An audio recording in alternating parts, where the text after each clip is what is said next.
everybody, and welcome into the Williamson Herald High School Football Weekly Report for Week 9. Josh Vardaman, Charles Polium here with you today.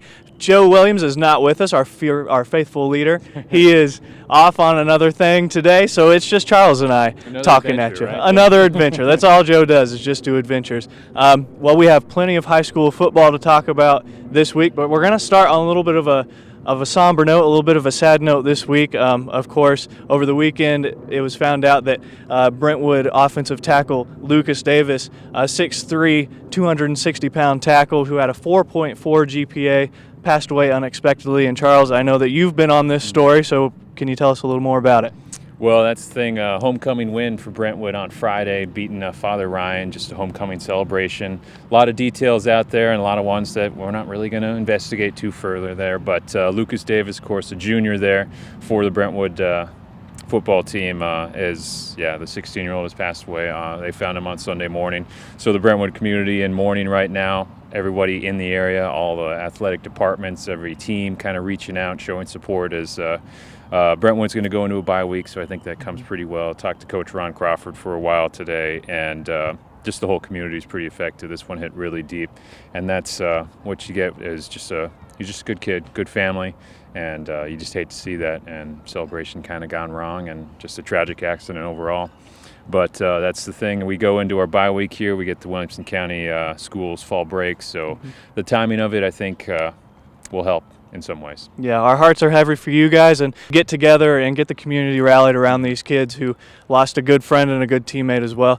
I'm switching over to the football side now. Of course, like Charles said, Brentwood on a bye this week. They aren't the only ones who get a bye here in Week 9. Franklin, Paige, Brentwood Academy, Father Ryan, and GCA all also get byes in Williamson County this week, so hopefully they can rest up and get ready for next week. But we're going to start with a game happening over there at Ravenwood. Fairview, a 3A team going over to Ravenwood, a 6A team, and usually when you see these games, a 3A versus a 6A, you think, well, the 6A team's just going to wipe the floor with them, but maybe not so in this one. Fairview looking really good this season, especially offensively, a lot of weapons. Charles, what do you like out of this game? Well, I kind of like just seeing it, to be honest. I mean, we got the 6th-ranked 3A team versus the 9th-ranked 6A team, and, these two teams battled last year in a great game. I think it comes down to a lot of depth. Actually, Ravenwood obviously has the size just because they got the numbers.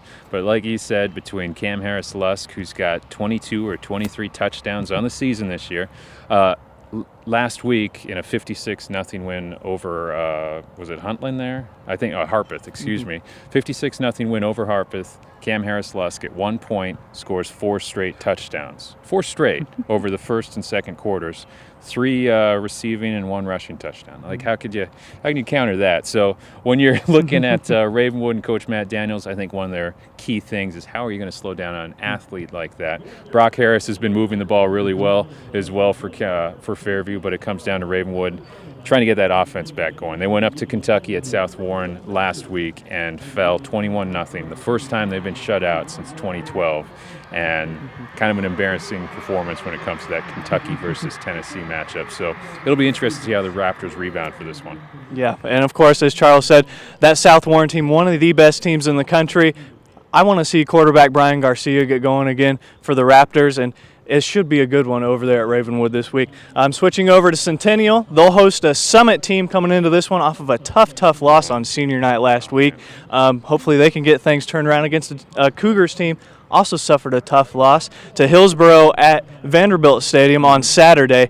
Both teams coming off tough losses. Who do you like in this one, Charles? Well, I think it's the run games will be kind of interesting to watch here. Centennial had a just dismal showing at Vanderbilt. Of course, it's pretty unique when you think about it. We've talked about Hillsborough over the last couple of weeks because they've played our teams in CPA and Independence, teams like that. Homecoming week for Hillsborough at Vanderbilt Stadium. Pretty unique, playing on the turf. It was about 96 degrees that day, though, on the turf. It was wicked hot. 33-7 setback there for Centennial. They just couldn't get the offense going. They were without quarterback Grayson Marcel. Obviously, that kind of changes things a little bit. It was interesting because they went, Coach Kreisky and crew went with Jerry Wilson and the Wildcat consistently, just trying to get something going. They were feeding Desmond Smith, the Spring Hill transfer, quite a bit at running back. but still things just didn't really flow there. We saw a little bit of Cannon Plowman, the freshman quarterback. I think Marcel was in a boot, though, so it'll be interesting to see if he's back this week. On the other side, the offense wasn't there for Summit as well. 33-6, I think, 35-6. Senior night spoiled for the Spartans, and that was Trammell, the quarterback there for Shelbyville Central, gets those Region 5, 5A contenders right back into the picture there. 3 touchdown passes for him, and Summit just didn't have it as well. It was a tough offensive outing for both those teams. Yeah, it'll be interesting to see how these teams rebound, like you say, offensively. If the quarterback for Centennial can't go, maybe we'll see just 50 runs for each team, 100 plays of rushing maybe for Summit and Centennial there. You never know. And Jeriel in the Wildcat, that was pretty neat to see. It just that Hillsborough line's a big group, and I think they were kind of waiting for something like that. It's almost like they're anticipating it. Yeah, and Hillsborough's on a good run also, not playing any home games this year, but they've won a couple of games in a row. Tough Burroughs team. And we'll switch over now to Franklin Road Academy, where BGA will go in there. Of course, BGA getting their second win in a row last week, 44-6 against a pretty bad Glencliff team. FRA with a big win over Columbia Academy, 43-14. 2 teams that are really rolling right now. I think FRA has won 5 games in a row. Like I said, BGA has won 2 games in a row.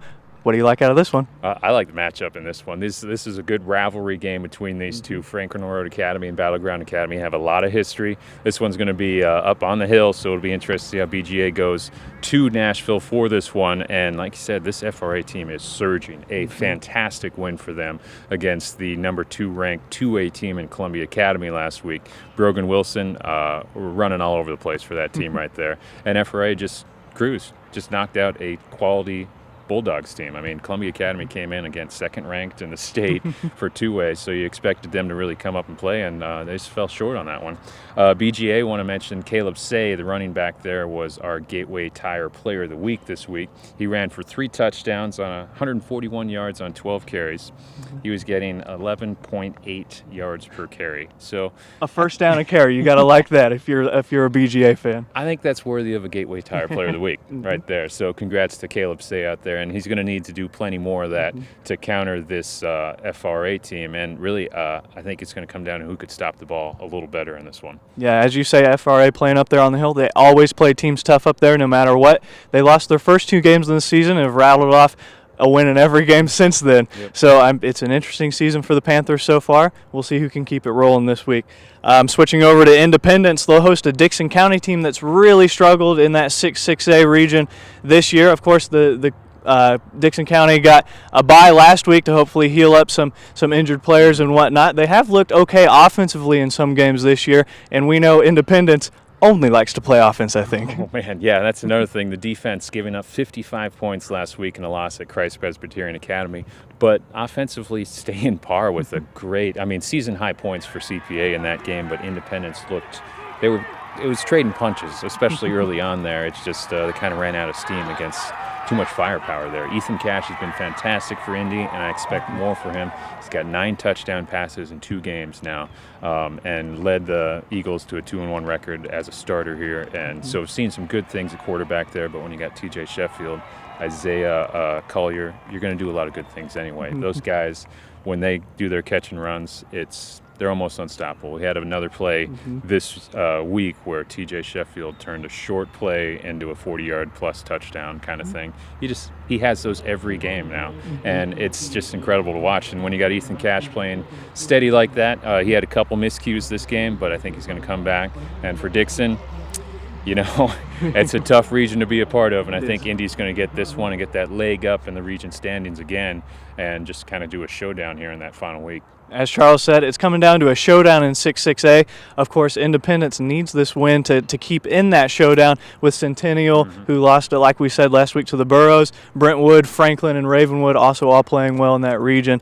Switching over to Region 4-4A, Nolensville will travel to Maplewood in a tough matchup. Nolensville, a game back of Maplewood and Tullahoma, who they lost to 2 weeks ago in that region standings.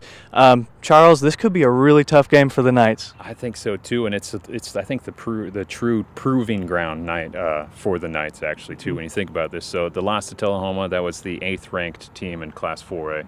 Now they're taking on the 6th ranked team, and Nolensville's been ranked before this season as well. That just tells you how tough this Region 4 4A is. But these guys, Maplewood is fantastic. You got to be worried about Bobo Hodges out there. That guy can do a little bit of everything, and this will be an interesting one to see what Nolensville has. We've seen some great things from them offensively. They started slow in that 2 weeks ago against Tullahoma. Finally got things going late. Colton Dooley running the ball really well out there. Ryder Gilardi, the sophomore quarterback, stepping in again. It's always kind of interesting who they're going to go with, if it's Brandon Wharton or Ryder Gilardi. But I think they got a lot of confidence in that win over Lincoln County last week. Big homecoming win for Nolensville. As Charles said, Nolensville last week 42-3. That's quite a homecoming against Lincoln County. And, of course, Maplewood going to Overton, going up a few classes there and just waxing Overton 40-0. Maplewood, a very, very good team. Nolensville has their work cut out for them this week. Over at CPA, the Lions coming off of a big win against Independence. As we mentioned earlier, they're hosting a good pasture team that had a bye last week. And CPA going in as the 2nd-ranked Division II AA team, and to be honest, I think Lausanne's ranked number 1 there, and I certainly hope those two get to play again. They played last year in the semifinals, but that was without Kane Patterson for CPA. Lausanne goes on and wins the championship out of that. That game's a little different when you throw in a Clemson commit like that, but they flex their muscles against a quality Independence team that has the offensive prowess in the area that you don't really see, and just outgunned them. 55-37 win, like we said. Good pasture has a huge hill to climb, and just playing in this one. We've seen they've struggled against some of the region opponents already, and this is one where I think CPA just moves to 9-0. Yep, CPA, of course, 9-0. They have not lost a region game since switching over to that region last year in the reclassification. That's it for our games this week. Now let's switch over and talk about some of the games that happened last week for some teams that are on some byes. Let's start with Brentwood. Last week, of course, they take down Father Ryan, Coach Brian Rector's Fighting Irish, 21-10. What did you see from this game, and what do you like about the Bruins moving forward after this bye? Well, the Bruins overall in that game had to overcome some injuries. Cade Granzel went into that game sick, so he actually didn't start that game. They went with Dylan Stevens, who did a really good job. They overcame a brief injury there where they lost Jordan Nicholas for about a half of the game. Still, it wasn't that rolling Brentwood offense that you might become accustomed to see, but Father Ryan really hung in there for a little while, 21-10.